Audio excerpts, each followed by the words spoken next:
오늘은 그리스도인이 꼭 알아야 할 12가지 중 7번째 시간으로 기도, 하나님과의 교제에 대해서 알아보는 시간을 갖도록 하겠습니다. 빌립보서 4장 6절서도 7절이 암송 구절입니다.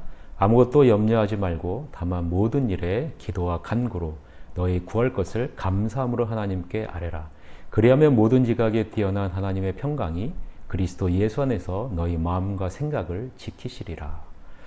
기도의 목적은 하나님의 주권에 대한 우리의 순종과 하나님의 신실하심에 대한 우리의 믿음을 표현하는 데 있습니다. 기도는 사랑이 많으시며 지혜로우신 하나님께 우리의 마음의 모든 것을 내려놓는 수단입니다. 단 기도는 하나님께 어떤 것을 알려드리는 것이 아님을 여러분 기억하시길 바랍니다. 하나님께서는 이미 모든 것을 다 알고 계시기 때문입니다. 기도는 우리로 하여금 하나님과 교제하게 할 뿐만 아니라 하나님을 예배하며 하나님이 모든 것을 주시는 분이심을 고백하는 수단으로 우리에게 돕는 수단으로 주신 것입니다. 기도의 본질은 무엇일까요? 믿는 자에게 기도는 무엇입니까? 믿는 자에게 기도는 영적 훈련을 통해서 발전시켜야 할 학습 경험이다라는 사실입니다. 제자들이 예수님에게 구하는 것이 무엇입니까? 누가복음 11장 1절에 보면 예수께서 한 곳에서 기도하시고 마치심에 제자 중 하나가 여짜오되 주여 요한이 자기 제자들에게 기도를 가르친 것과 같이 우리에게도 가르쳐 주옵소서.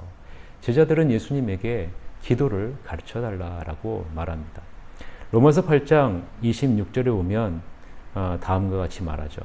이와 같이 성령도 우리의 연약함을 도우시나니 우리는 마땅히 기도할 바를 알지 못하나 오직 성령이 말할 수 없는 탄식으로 우리를 위하여 친히 간구하시느니라 라고 말합니다.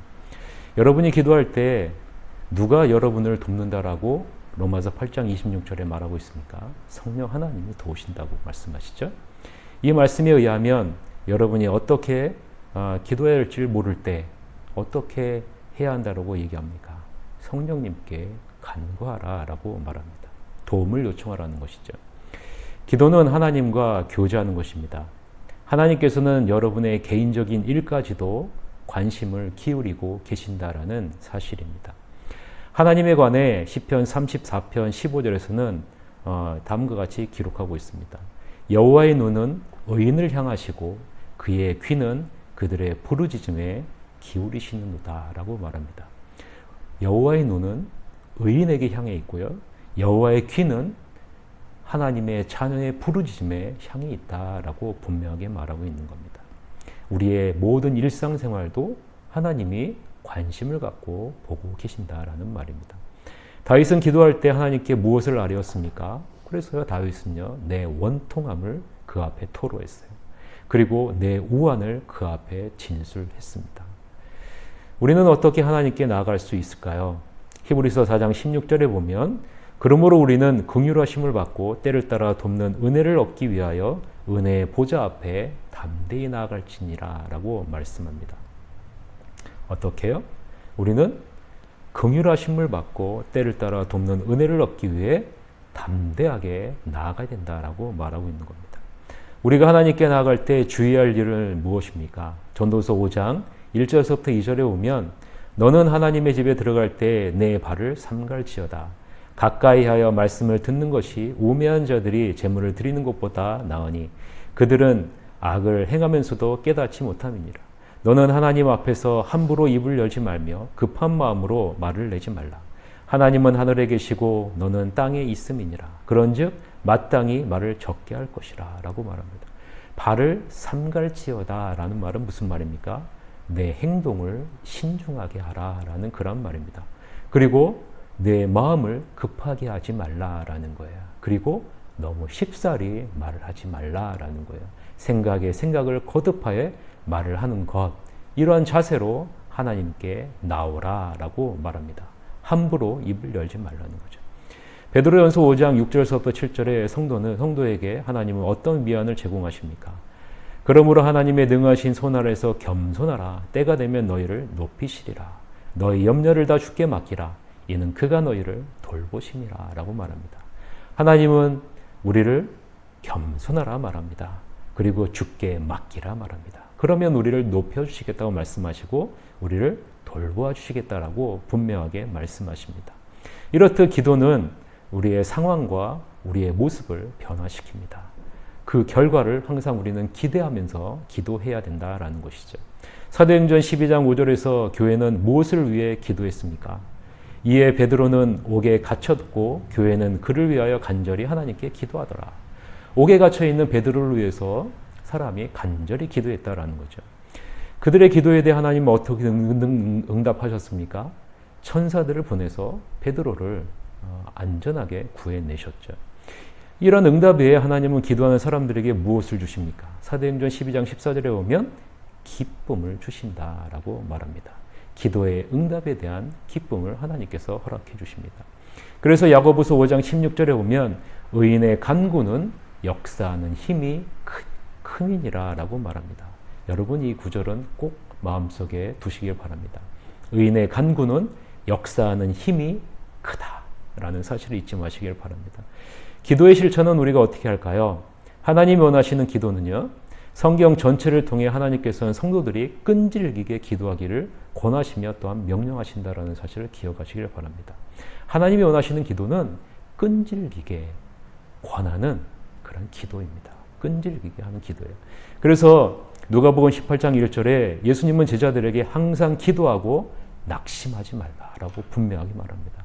항상 기도하고 낙심하지 말라라는 거예요. 예수 그리스도를 믿는 자들에 대한 하나님의 뜻이 무엇입니까? 데살로니가전서 5장 17절에 보면 쉬지 말고 기도하라는 것이죠. 성도는 언제 기도해야 될까요? 에베소서 6장 18절에 보면 항상 힘쓰며 성도들을 위해 구하라라고 말합니다. 항상 기도하라라고 말합니다. 기도에 대한 지침은요, 성경에 많이 들어 있습니다. 누가복음 11장 9절서부터 10절에 보면 예수님은 제자들에게 이러한 자세로 기도하라라고 말하고 있습니다.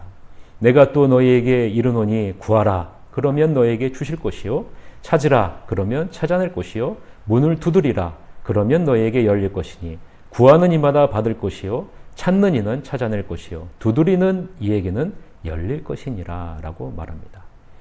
예수님은 제자들에게 구하라 라고 말합니다. 그리고 찾으라 라고 말합니다. 그리고 두드리라 라고 말합니다.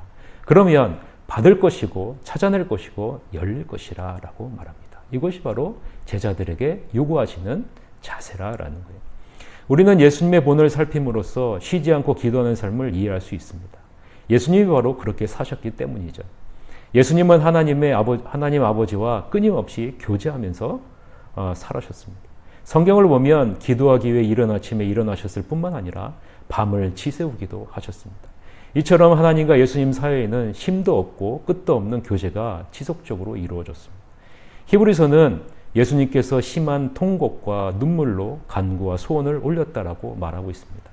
정말이지 놀라운 통찰력을 보여준 말씀이죠. 예수님의 기도에는 다른 어느 곳에도 찾아볼 수 없는 독특하고 놀라운 강렬함이 있었기 때문입니다. 때로 예수님은 심히 고뇌하며 기도하기도 하셨습니다. 비록 성경이 예수님이 기도하는 모습을 세세히 열거하지는 않았지만 우리는 성경에 기록된 기도와 동일한 간절함이 늘 있었으리라고 추측을 할 수가 있죠. 성경은 예수님이 감람산에 올라가 밤을 새워 기도하셨다고 기록하고 있는데 이때도 예수님은 분명히 간절함이 그 기도 안에 묻어 있었을 것입니다. 요한복음 15장 7절에 보면 기도 응답을 받기 위해 먼저 이루어야 할 부분이 무엇이라고 말씀합니까? 너희가 내 안에 거하고 내 말이 너희 안에 거하면 무엇이든지 원하는 대로 구하라. 그리하면 이루리라. 구하기 전에 무엇이 있어야 된다고 말합니까? 너희가 내 안에 거해야 되고 내 말이 너희 안에 거해야 된다라고 말하고 있는 거예요. 요한일서 5장 14절에 따르면 우리는 기도할 때 무엇을 담대히 확신해야 된다고 말합니까? 들으실 것을 담대히 확신하면서 기도하라라는 거죠. 그를 향하여 우리가 가진 바 담대함이 이것이니 그의 뜻대로 무엇을 구하면 들으심이라 라고 말합니다. 여러분 주기도문 아시죠? 마태복음 6장 9절서부터 13절에 나오는 주기도문을 보면요. 하늘에 계신 우리 아버지여 하나님께 기도하죠. 이름이 거룩히 여김을 받으시오며 하나님을 찬양하죠.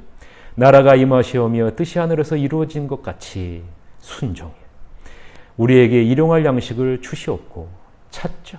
하나님을 찾죠. 우리의 죄를 사하여 주시옵고 하나님께 자백하죠.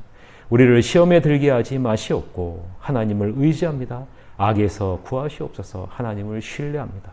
예수님은 이렇듯이 기도와 찬양과 순종과 찾음과 자백과 의지와 신뢰, 하나님을 향한 이런 모습들이 들어있는 것이 기도다라고 분명하게 말하고 있어요. 기도 응답에 방해가 되는 요인은 여러분 무엇일까요? 시편 66편 18절에 보면 우리 마음에 죄악을 품으면 우리는 기도 응답을 받을 수 없다라고 말합니다. 야고보서 4장 3절에 보면 정욕을 쓰려고 잘못 구하기 때문에 받지 못한다라고 말합니다. 이사야서 59장 1절에서부터 2절에 보면 너희 죄악이 너희와 너희 하나님 사이를 갈라놓았고 너희 죄가 그의 얼굴을 가리어서 너에게 듣지 않으시게 함이라라고 말합니다. 기도에는 4가지 요소가 있습니다. 첫 번째는 ACTS에서 A죠. Adoration, 즉 경배입니다. 하나님 자신을 묵상하는 거죠.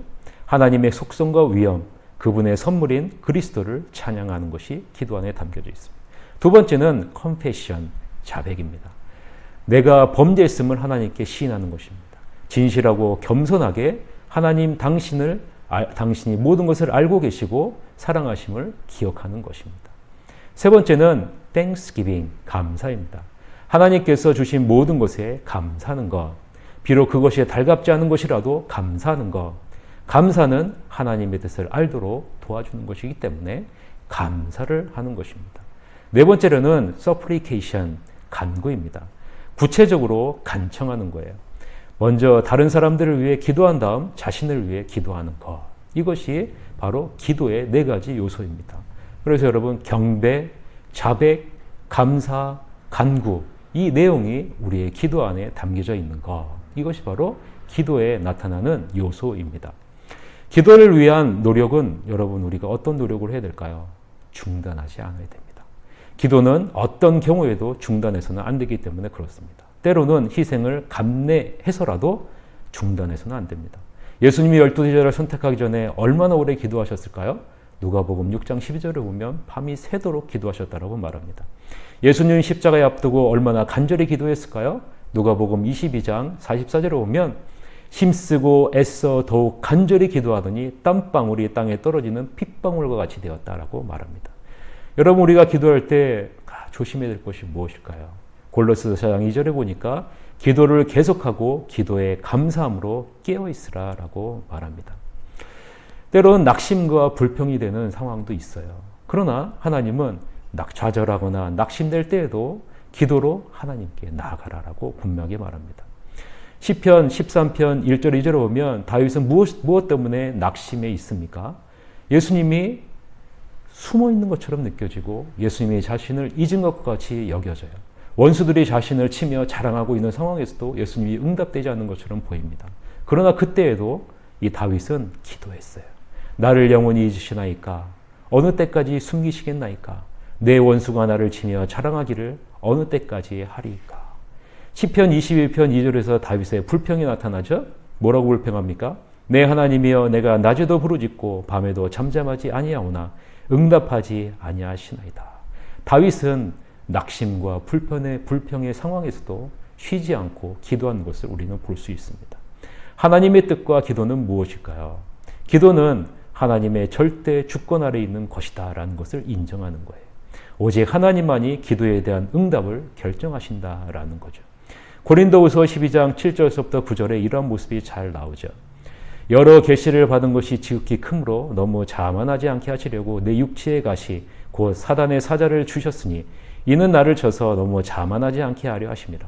이것이 내게서 떠나가게 하기 위하여 내가 3번 주께 간구하였더니 나에게 이르시기를 내 은혜가 내게 족하도다. 이는 내 능력이 약한 데서 온전하여짐이라 하신지라. 그러므로 도리어 기뻐함으로 나의 여러 가지 약한 것들에 대하여 자랑하리니 이는 그리스도의 능력이 내게 머물게 하려 함이라. 바울은 무엇을 위해 기도했어요? 내 안에 있는 육신의 가시를 제거해달라고 기도했습니다. 그러나 3번이나 기도했어요. 그러나 응답해 주지 않죠. 바울이 구한 것의 응답은 무엇으로 받았습니까? 내 은혜가 내게 족하다. 이는 내 능력이 약한 데서 온전해집니다. 여러분, 이렇듯 하나님의 뜻은 하나님의 절대 주권 안에 있다라는 사실입니다. 마가복음 14장 35절에서 36절에 보면 이런 말씀이 나오죠. 조금 나아가서 땅에 엎드려 될 수 있는 대로 이때가 자기에게서 지나가기를 구하여 이르시되 아빠 아버지여 아버지께는 모든 것이 가능하오니 이 잔을 내게서 옮기시옵소서. 그러나 나의 원대로 마시옵고 아버지의 원대로 하옵소서 하시고 예수님이 이 고난의 잔을 옮겨달라고 하나님께 구했습니다. 그러나 예수님은 어떻게 말씀하셨어요? 나의 원대로 마시옵고 아버지의 원대로 하시옵소서라고 말합니다. 여러분 이렇듯 기도는 하나님의 절대 주권 안에 있는 거예요. 하나님과의 온전한 교제를 말하는 겁니다. 자, 우리가 다 같이 한번 적용해 봅시다. 앞서 설명한 ACTS 여러분 기억나시죠? 경배와 자백과 감사와 간구 이 내용을 가지고 여러분이 간단한 기도문을 한번 만들어 보시기를 바랍니다. 감사함으로 하나님의 응답을 받아들이시기를 바랍니다. 그리고 여러분의 간구를 하나님의 지혜와 사랑에 맡겨 드리시기를 바랍니다. 그럴 때 하나님은 여러분의 기도를 통해 놀라운 은혜를 우리에게 베풀어 주실 것입니다. 이러한 풍성한 은혜를 누리시는 여러분이 되시기를 간절히 바랍니다. 다음 시간에는 8과 교회, 성도의 교제와 예배에 대해서 알아보는 시간을 갖도록 하겠습니다.